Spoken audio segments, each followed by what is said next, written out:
fún Ọlọ́run adúpẹ́ ní ẹ̀kan sí àparí ọpá pẹ̀lú gbólóhùn alhamdulillahi rabbil alamin fún oore àánú tí Ọlọ́run bá aláà tó ṣe fún wa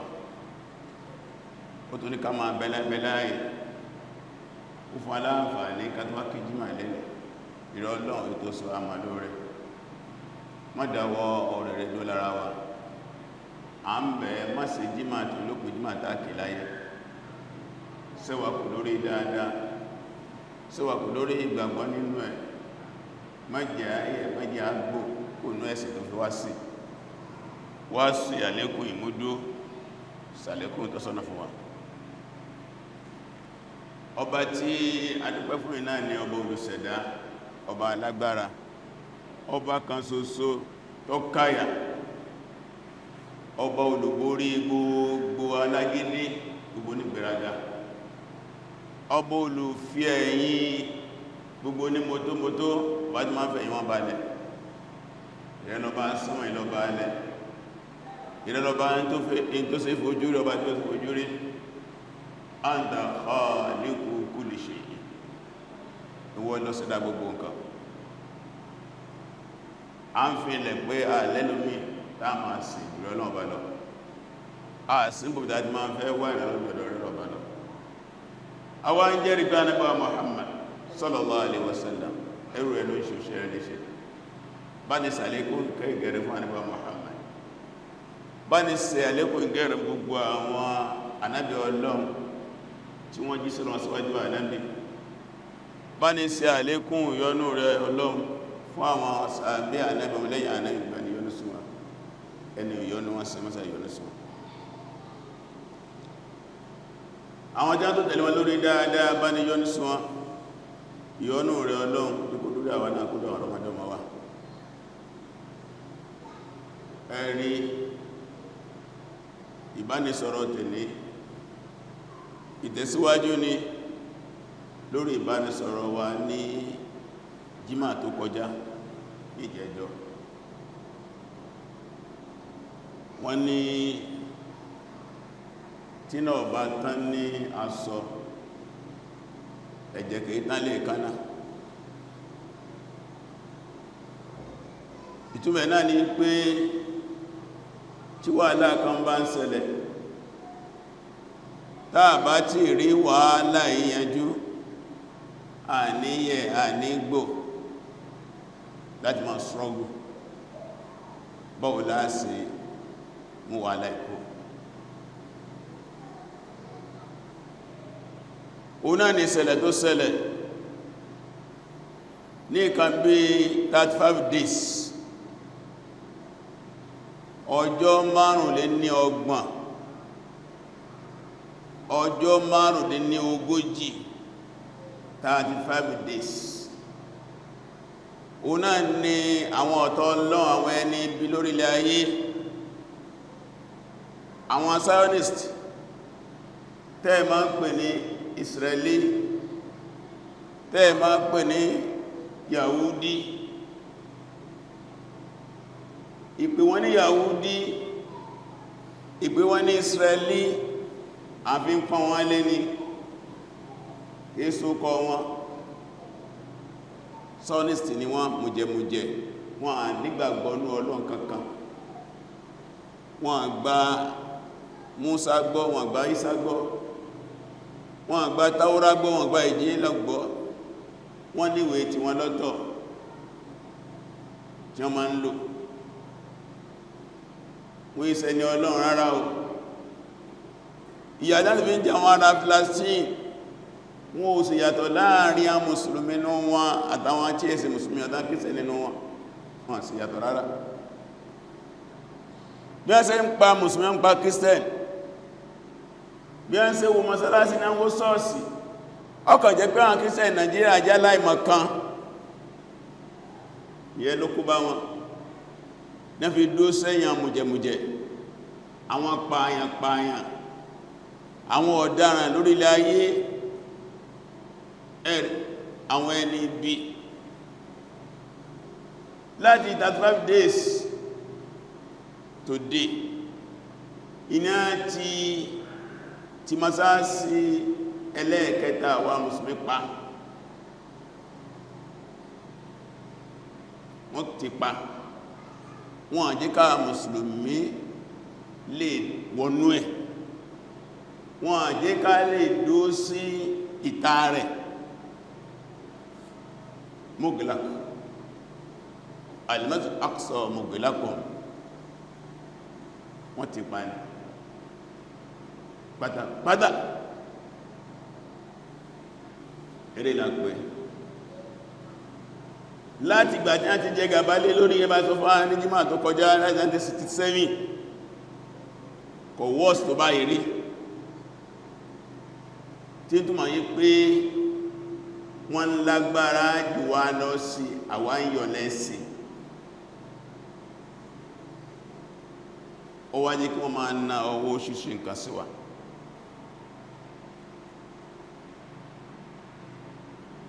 àwọn afá wa kọ̀wé síta ní ká má dákẹ́ gbogbo bí ní a ti gírí máa lórí láyé lẹ́ni láwọn bí tí ó ní àlàáfíà láwọn mímbà tó lálàáfíà lórí láyé lẹ́ni kò sáà tí wọ́n mẹ́núbà tẹ́nìká bá ń kíjí máa lẹ́ni lágbàáyé mùsùlùmí lẹ́ni lọ́jọ́ tòní tí ó mẹ́núbà mọ́sàlákùsọ́ àfá àti bẹ lórí ìgbàríyàn lálàáfíà kò sójú sí rẹ̀ òun náà ni mọ̀ọ́dún sáà mọ̀ọ́dún lè wákàtí ọ̀rọ̀ àsìkò kí n tó débílé ní ẹ̀mọ́ yí ọ̀pọ̀lọpọ̀ àwọn àfá ni wọ́n pè kí ni a wí òkèlẹ̀ káwílé ni ó kí ni ká sọ ẹ̀sọ́ báyìí ẹ̀sọ́ báyìí ẹ̀sọ́ báyìí ilé ni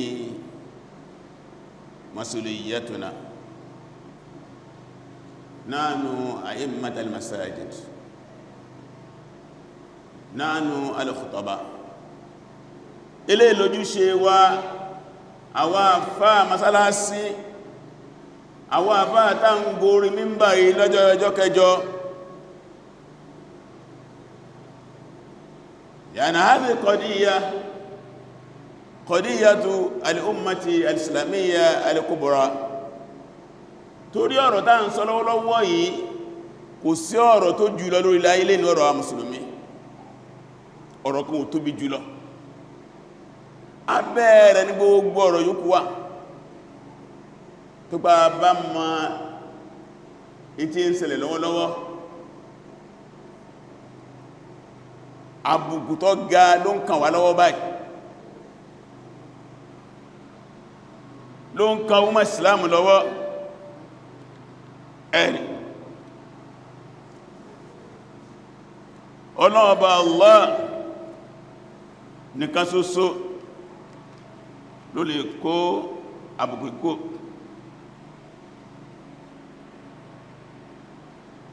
ọ̀kanú àwọn ọmọ Filastin ó ní al-jumu'atul khamisa ó ń jùmọ̀ ẹlẹ́ẹ̀karùn rẹ̀ ó al-aqsa la yazalu mughlaqan al-aqsa kò yẹ gbogbo ní títí ó ní khamsu juma'in madat ó jímẹ̀ ẹlẹ́ẹ̀karùn lọ́mọ̀ tó ń lọ lé ní wal maharim mahjura àwọn ààyè táwọn máa dúró sí Masjid Al-Aqsa táwọn àfáà tí máa ń bá wọn sọ̀rọ̀ ó di ń ta àyàn lódì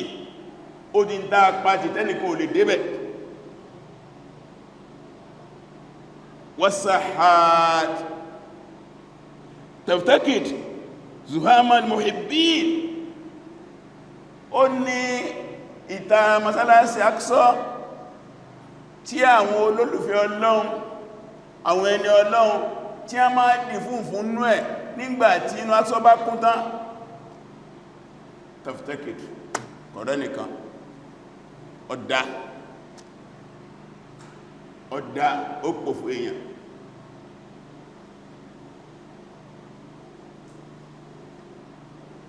Ó ní khamsu juma'in jímọ̀ ẹlẹ́ẹ̀karùn rẹ̀ alaysat kafiyatan litastakita ummata miliyar wọ́n sásìkò tó ní kí umma tó yẹ pé ó lé ní bílíọ̀n kí wọ́n tají Allahu Akbar. Ànábì Muhammad sallallahu alaihi wasallam as-sadiqu al-masduq aminullahi ala wa'illah Ànábì olódodo tá ma ń gbà lọ́lódodo ẹni tọ́lọ́wọ́ bá fọkàn balẹ̀ ló sẹ́ tọ́lọ́wọ́ fíran ó ní yushik alaykum ó lọ ń bọ́ ọmọ abẹ́ ìmùsùn lórí ilẹ̀ ayé tàdáàlì umam alaykum tí gbogbo àgbáyé gbogbo àwọn orílẹ̀ ayé káàkiri ibi òrùn bá wọ̀dé tó òrùn yọ́dé tí wọ́n parujọ lé lórí kama tàdáà al-akalatu ila qas'atiha gẹ́gẹ́ bí àwọn jẹun tí a ṣe máa pé bo abóúnjẹ wọ́n náà wá jẹ tí ẹ̀ wọ́n náà wá jẹ tí ẹ̀ wọ́n náà wá jẹ tí ẹ̀ faqala qa'ilun minhum ọ̀kan náà wọ́n sàábé wọ́n lọ wá sọ pé amikillatin nánú yawmayni ya Rasulullah ìrò iṣẹ́ Ọlọ́run ṣe ń tọ́ ń sọ fún wa ní pé tó bá díjọ́ yẹn a ní pọ̀ tó bá ṣe pọ̀ tó ìmá nírú àbùkù bẹ́ ò fi kàn wá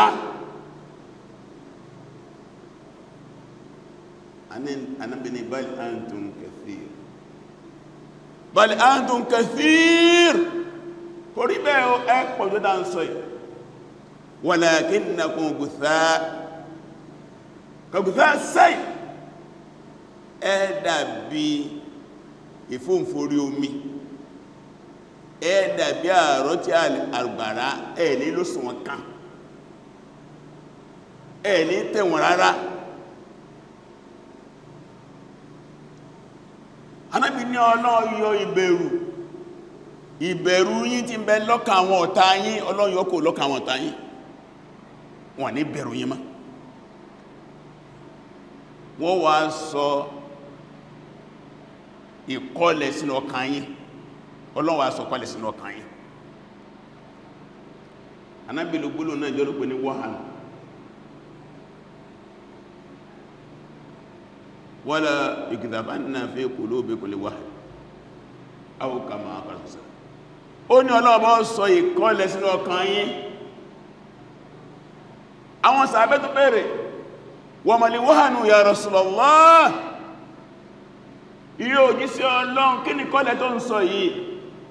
ó ní hubbu dunya wa karahiyatul maut hubbu dunya wa karahiyatul maut ó lẹ́fẹ́ràn ayé ní fẹ́ kú hadha ma asaba ummata Muhammadin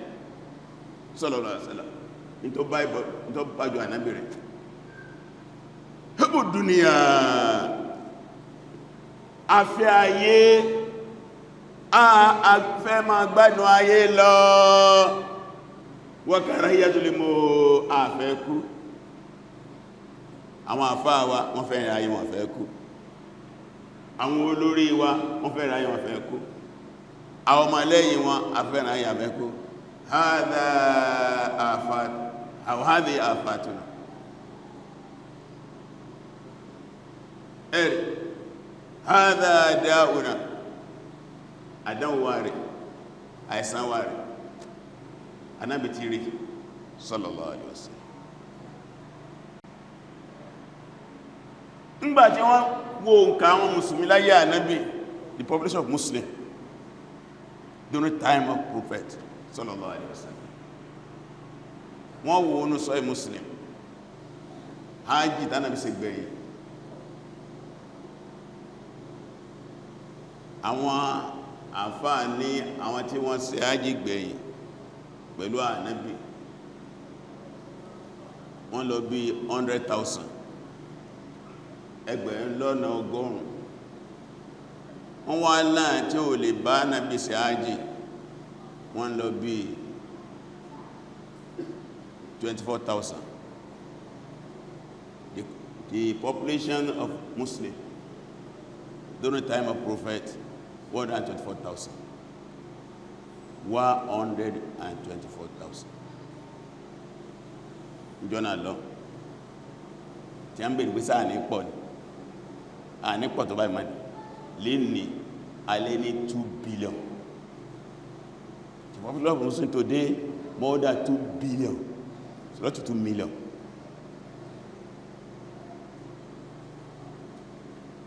Àwọn tí ó tó nǹkan tó ta gbogbo jù láyé wọ́n tó 10 million.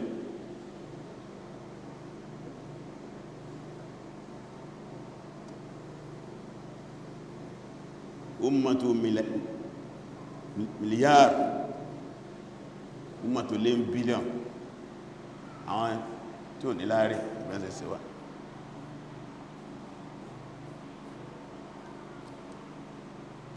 Arákùn tí ó tún tẹ̀síwájú, ó ní ya harara ummatina, ó ní mo pè ẹ̀yin ọmọlábí inú ìjọ wa, inú umma wa, ó ń pè wa. Al-Aqsa yunadikum bidumu'i muharib, ó ní Aqsa ó ń pè yín o pẹ̀lú omijé lójú. Torí díẹ̀ lábí jẹ́ àmà wípé ọ̀rọ̀ Aqsa yìí ó ṣe pàtàkì, a gbọ́dọ̀ máa pa ẹ̀ dáadáa. Níjẹjọ́ a béèrè àwọn question kan tọ́nà bí question méje, àwọn ń dáhùn rẹ̀ díẹ̀díẹ̀. Question kan náà wà lórí ẹ̀, Madha ta'rifu al-Aqsa ayyuha al-akh al-muslim, wa madha ta'rifin al-Aqsa ayyatuha al-ukht al-muslima. Ìrẹ́ ọmọ ìyá mi lọ́kùnrin tó jẹ́ mùsùlùmí, kí ló mọ̀ nípa Aqsa yìí?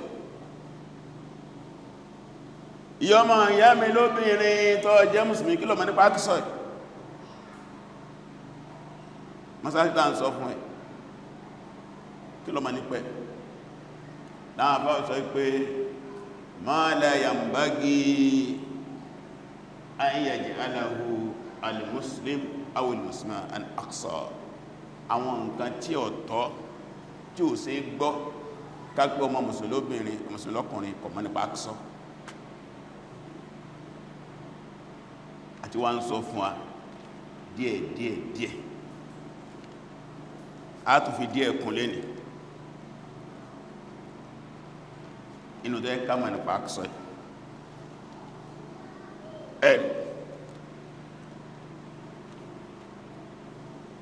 Àkọ́kọ́ ń bẹ tasmiyatul Masjid al-Aqsa Masjid al-Aqsa.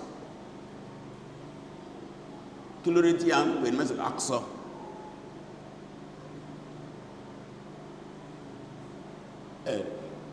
Àkọ́kọ́ wọ́n ní hadhihi tasmiya, ó kọ tá ń pè masalasi tá ń pè Masjid al-Aqsa tasmiyatun quraniyatun rabbaniyya, tasmiyatun nabawiyyatun sharifa. Al-Qur'an ló pè bẹ́ fún wa, kọ̀tà Al-Qur'an ní pè nù kípa ahun, ó kọ̀tà Nábì pè ní ẹ kípa ahun. Suratul Isra, Quran chapter 17, aya àkọ́kọ́. Subhanalladhi asra bi abdihi laylan min al-masjid al-haram ila al-masjid al-aqsa alladhi barakna hawlahu linuriyahu min ayatina innahu as-sami'ul basir. Mo fọlọ́n tó mú ẹrù ẹsẹ̀ ìrìn àjò alẹ́ láti masáàsì ọwọ̀ tí ń bẹ Mákà lọ sí masáàsì tó jìnà tẹ́fẹ́tẹ́fẹ́ tí ń bẹ fìlàsí. Ọlọ́run ló pè ní Masjid al-Aqsa fún wa kí gbá wà láhún. Quran chapter 17 verse 1 ọba délé wọn náà ká.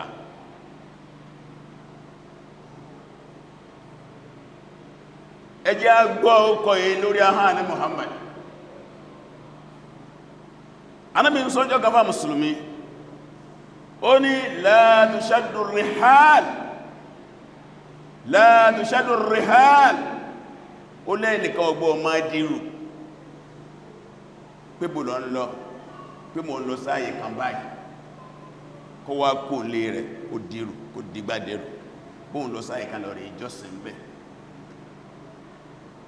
ìwọ ni ó ní illa ila thalathati masajid, àmọ́sásí mẹ́ta péré lẹ máa dìrù lọ. Mo fẹ́ lọ sin lọ́n láàyè kan kò sí lórí ilẹ̀ ayé ọ̀nà mẹ́ta péré ni. Mùsùlùmí bá tún lọ ìlú kan lọ sin lọ́n tó gbéra ń lú ẹ̀ lọ sí lọ́n lú kan bídíà ló ń ṣe tó àjọ sán ìlú mẹ́tẹ̀ẹ̀ta. Ànábì ní al-Masjid al-Haram, mọ́sálásí tó ń bẹ ní Mákà. Inú riwaya kan ní wa masjidi hadha, àti masálásí mi Ànábì. Riwaya kan sọ pé wa masjidur rasul, àti masálásí òjíṣẹ́. Wọ́n náà pè ní al-Masjid an-Nabawi ash-Sharif al-Madani.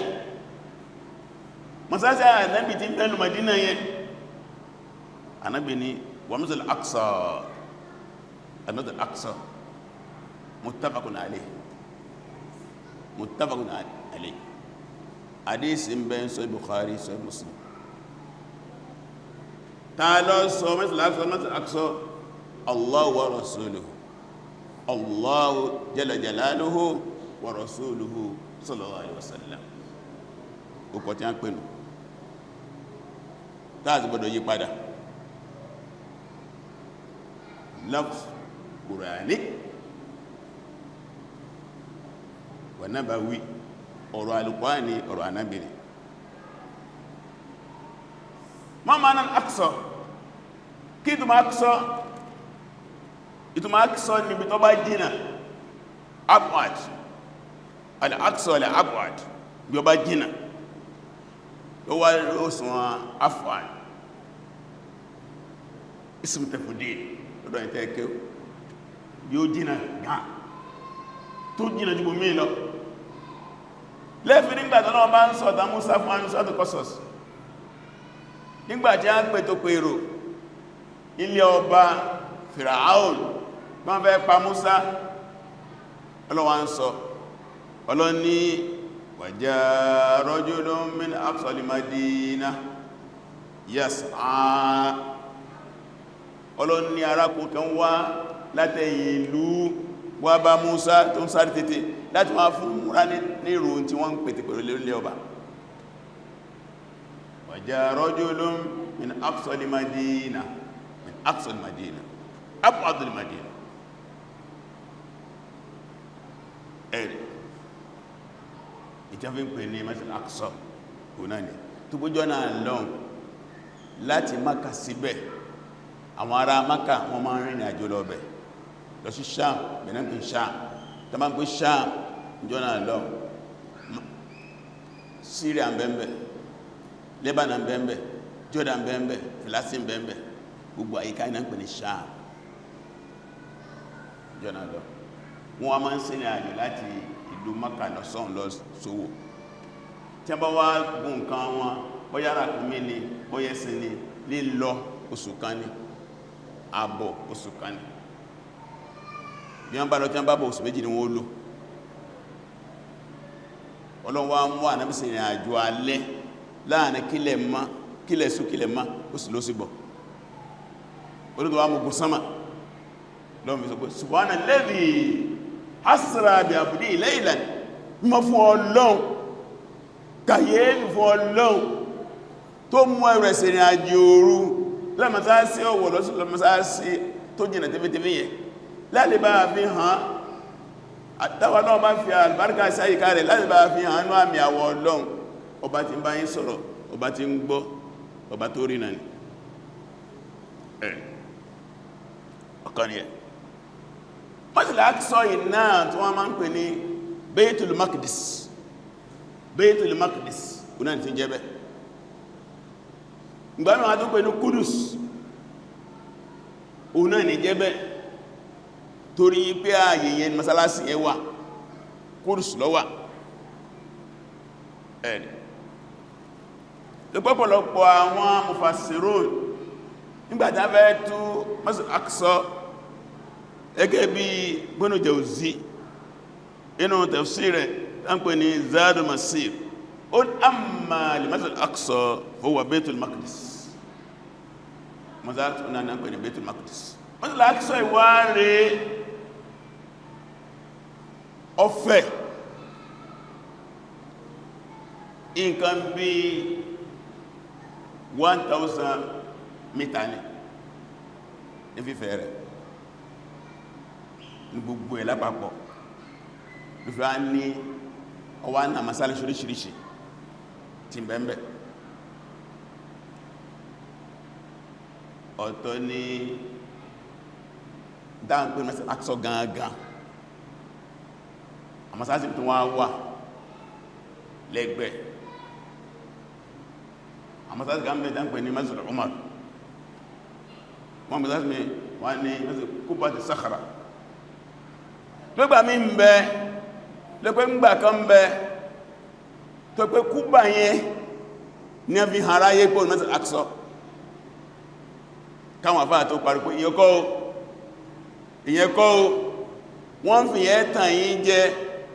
tí a bá wó tí yẹ tẹ́fì ní màkán ti wó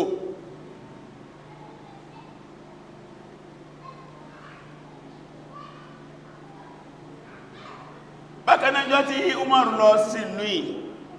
tọ́lọ Palestine tó pé ní ìlú tí wọ́n gbà tàmsùn gbà lórí ilẹ̀ ayé tí àwọn olórí ìlú ọ̀ṣọ́ àkóso ìlú yẹn lẹ̀ fún àwọn mùsùlùmí tí a gbàbẹ̀ àfikàn rí olórí wọn àkọ́kọ́ òun náà ni ayé ẹjẹ́ Palestine gbogbo ìlú yòókù níjọ́ tàmsùn gba Egypt àwọn ọmọ ogun ni wọ́n sọ méjì ìlú fún níjọ́ tí wọ́n gba Syria ọmọdé níjọ́ tí wọ́n gba Iraq níjọ́ tí wọ́n gba Persia mítà lè pè ní Iran lẹ́nì gbàtàgbà Morocco bí wọ́n ṣe ń gba àwọn ìlú ẹjọ́ náà lọ tí jẹ́ Islam ní a sọ́ọ̀lẹ̀ fáwọn ọmọ ogun gbọ́ngbà tó di ọ̀rọ̀ Palestine olórí ìlú jọ́nà lọ́n kéèsì Mùsùlùmí Kírísítẹ́nì ni ó jẹ́ aṣojú àwọn Roman Empire tó pọ́wọ́ Rome láyíká yẹ wà Rome ló ń control ẹjọ́ náà Mùsùlùmí gba Masjid al-Aqsa alàgbà nínú ìjọ ìlànà Christianity lórí ìlú ó wá sọ fáwọn ọmọ ogun tí wọ́n gbà lọ ẹni ó lè di ogun wọ̀lú ní Abu Ubayda ibn Jarrah Abu Musa Ash'ari Khalid ibn Walid Shurhabil Hassana gbogbo àwọn tá ń sọ yìí àwọn ní kùwádìí Mùsùlùmí àwọn aṣíwájú ogun Mùsùlùmí tí wọ́n gba Palestine olóhun òfin àkóso orí ilẹ̀ Africa number 1 wá àìsọ fún yín láti bẹ̀yẹn sọ́n irúsù mélòó ṣùkan lálọ́ ṣùkan àbọ̀ Abu Ubayda wá gbé ikọ̀ dìde ẹ lọ sí Madina ẹ lọ sọ fún Umaru pé àti gba Filastin o, ṣùgbọ́n olórí ibẹ̀ ní òun ní kó àkóso ìlú yẹn lẹ̀lẹ̀ wa lọ́wọ́ àfi kó rí ọ̀gá wa pátápátá. Umaru wá gbéra láti Madina gẹ́gẹ́ masuliyya, gẹ́gẹ́ responsibility. Ó nílùú kan oṣó tí àwọn mùsùlùmí gbà tí olórí pátápátá ní ọkùnlé lọ́wọ́.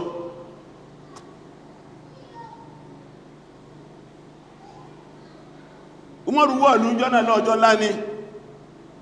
Àwọn tá bá fẹ́ mọ ẹ̀kúnrẹ́rẹ́ ìtàn yìí, ẹ lọ ka al-Bidaya wa Nihaya Ibn Kathir rahimahullah. Bàbá yóò sọ ìtàn yẹn bí ìgbà tó wà ń bẹ ni.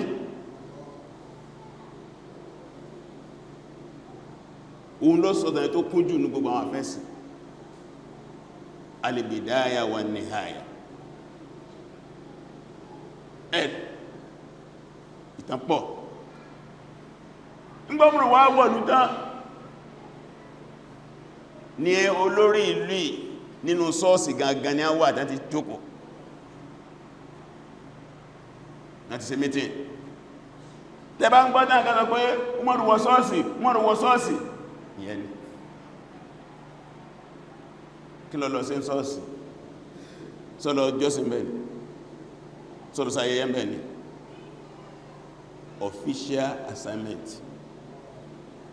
Official assignment in politics. tó pa wọn yẹn láàyè jẹ́ fẹ́ gbàlejò sí gbẹ̀yẹn lọ.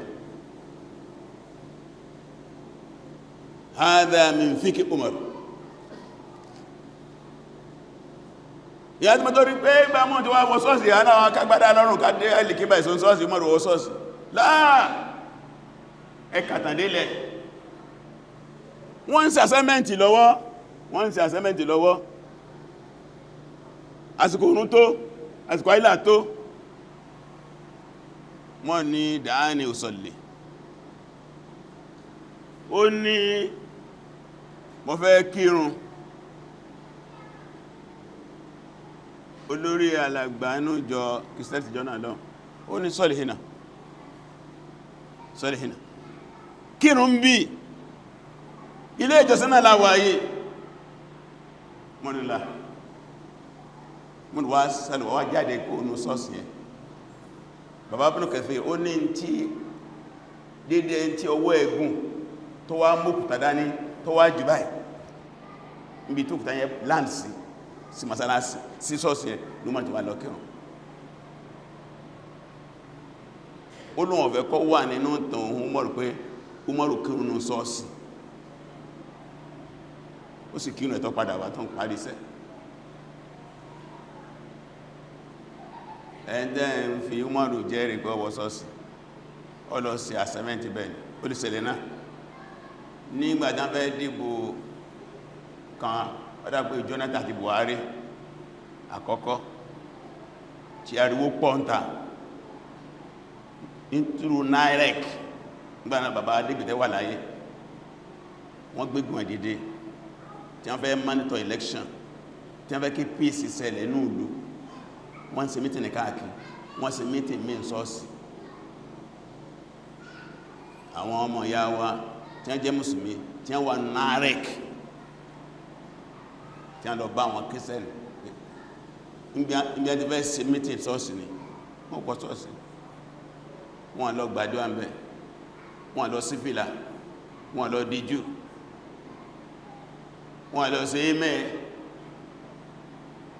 wọ́n lọ for political assignment inú fíkí síásà ó lè rí bẹ́ẹ̀ bẹ́ẹ̀ kọ́ là ń lọ lẹ́nu. Gbọ́wá tí wọ́n wá gba àkóso ìlú tán wọ́n wá sàdé wọ́n pè náà ó dátò Umariya ó dídí ọ̀rọ̀ ní báàbù kan nínú Al-Bidaya wa Nihaya àdéhùn tó gbé fún wọn tí jọ́nà lọ jẹ́ ń gbà pé wọ́n bẹ lábẹ́ ìjọba Islam wọ́n bẹ lábẹ́ ìjọba Umar ó dí ọ̀rọ̀ ní torí díẹ̀ lọ́yìn pé a masálásí wà láwọn àyíká yẹn náà lóṣìíríṣìí ṣùgbọ́n Aqsa ó dá wà lọ́tọ̀ ó ní ọ̀gá gbogbo mọ́sálásí tí ń bẹ níbẹ̀ yẹn.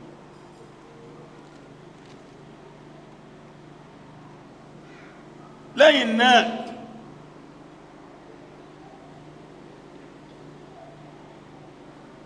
ìbéèrè máa ń wáyé tó pé lẹ́yìn ìgbà yẹn àwọn extension oríṣìí ló ṣẹlẹ̀ káfẹ́ mọ́sálásí sí bí a ti mọ́sálásí Madina náà sí mọ́sálásí náà tó bá ń láyé Ànábì wọ́n extend ẹni látàrí Usman ibn Affan ní extension èyí tí a sì gbẹ̀yìn ní tí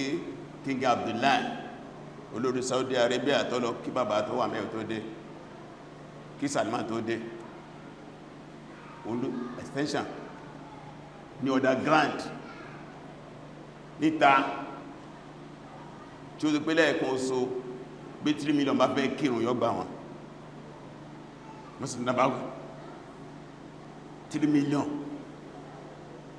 àwọn kírun àgbà mọ́sílá kí sọ yìí nígbàtí wà láwò tí rí báyìí ìjọ tí èrò ọ̀bá pọ̀ tí bá kírun ń bẹ̀ ní 40,000 kírun èrò ọ̀pọ̀nù ìtì a máa kírun ọdẹ́ a máa kírun ìrun kan pẹ́rẹ́ pẹ̀lú mọ́mù kan ṣoṣo Allahu Akbar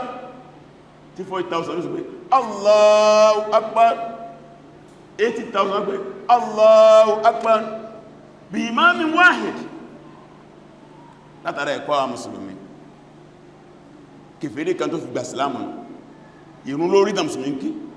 irú ẹ̀sìn olélé kí ẹnìkan ṣoṣo kó sì kọ̀yìn sáwọn èèyàn tí ó rí wọn kí ẹ̀sì máa ṣe tó ń ṣe Allahu Akbar Allahu Akbar lọ́kà fàájá dẹ̀ wala ddallin àmín sami Allahu liman hamidahu Allahu Akbar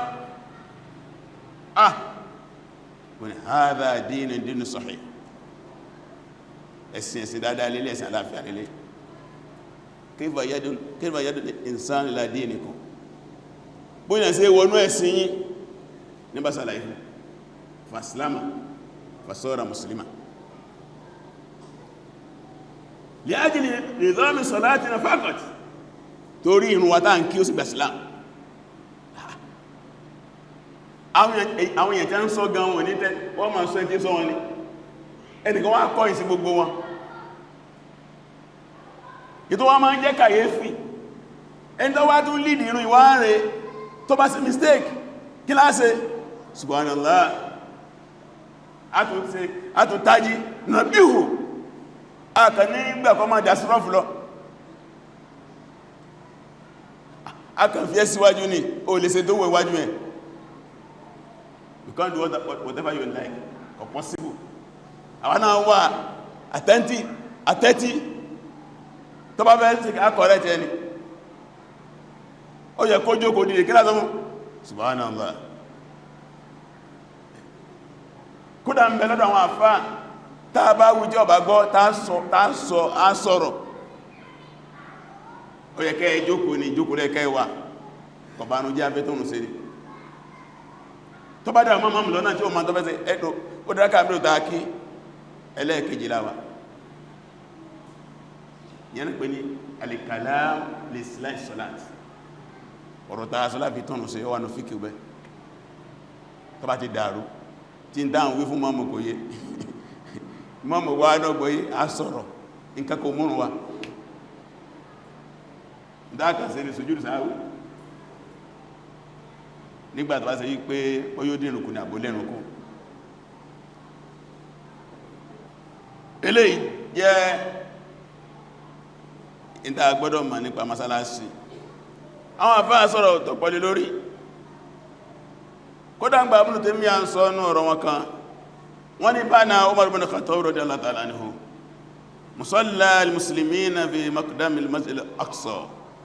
wọ́n ní inú iṣẹ́ Umar náà ni pé gbọ́mùrù wà láyé níwájú ibùkírùn mọ́sílátọ́ mọ́rù tó kọmọsá síbẹ̀ bàbá nítorí díẹ̀ fẹ́lì mọ́sí àksọ ismu li jamil masjid alladhi banahu Sulaiman. Wọ́n bákan náà Masjid al-Aqsa masáàtì tí Sulaiman kọ́ ìyẹn náà rí Masjid al-Aqsa ni ìyẹn náà bá ń sọ pé gbáwọn ma bí lè pé man bana Masjid al-Aqsa ta ló kọ́ masáàtì Aqsa ẹgbẹ́ tí wọ́n ma bèèrè tàbí ní ta ló kọ́ Kaaba ẹ̀kọ́ tó súnmọ́ gbogbo wa ní àpé Ibrahim abẹ́ẹ̀kọ́ ni Ibrahim kọ́ ló kọ́ Kaaba ó gbéga ni wọ́n yarfa Ibrahim al-qawa'ida wọ́n ti lé Kaaba tẹ́lẹ̀ kí Ibrahim tó dé yarfa lọ́kọ̀ sókè òun kó ló lamentation akọ́nà àmàlẹ́kà ní lamentation àmàlẹ́kà náà lamentation Kaaba Adam lọ́kọ́ mọ́ wọn àti ìyàwó ẹ̀ bẹ́ẹ̀ lọ ṣùgbọ́n ní kíwò tó sí a ní ta lọ́kọ́ Kaaba agbé Ibrahim agbé àti Ismail yàrífà òyàtọ̀ yàbúrí rọ́fù yàtọ̀ sí bìnà alfarku bayna rọ́fù wal bìnà hunaka farq ta lọ́wọ́ Masjid al-Aqsa wọ́n fàyẹ náà ti tí àwọn kan ládámà lọ́kọ́ àwọn kan ní Ibrahim lọ́kọ́ àwọn kan ní Sam ọmọ Nuhu lọ́kọ́ àwọn kan ní Ibrahim lọ́kọ́ àwọn kan ní Suleiman lọ́kọ́ gbogbo wọn náà dábáwò náà dá sí ní wọ́n dá sí kó tó di pé àwọn ọba mùsùlùmí ń dé wọ́n tó ń kọ́ láwọn ọba oríṣiríṣi kó tó di ń tà wá ń rí ní ènìyàn tó lélẹ̀ ọjẹ́ bí ó ti jẹ́ nínú àwọn ọba tọ́lọ́run tún ní wọ́n dá sí kíkọ́ Kaaba ó ń bẹ́nu wọn